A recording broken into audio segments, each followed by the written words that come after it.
Hey my lovely people! Let's make some hot chocolate.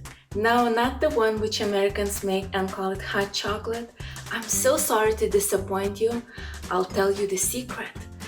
The drink you were drinking all your life and calling hot chocolate, it's not hot chocolate. There's no chocolate in there. I have no idea why you even call it that way. It's not like hot.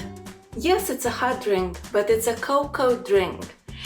Let me show you how to make real French hot chocolate. Place 1 cup of milk into a small pot and bring it to a simmer. When you see those small bubbles form around the pot, that's the simmer. Add 4 ounces of dark, the best quality you can get, chocolate and let it melt, stirring constantly. And that's how you make hot chocolate. You're welcome.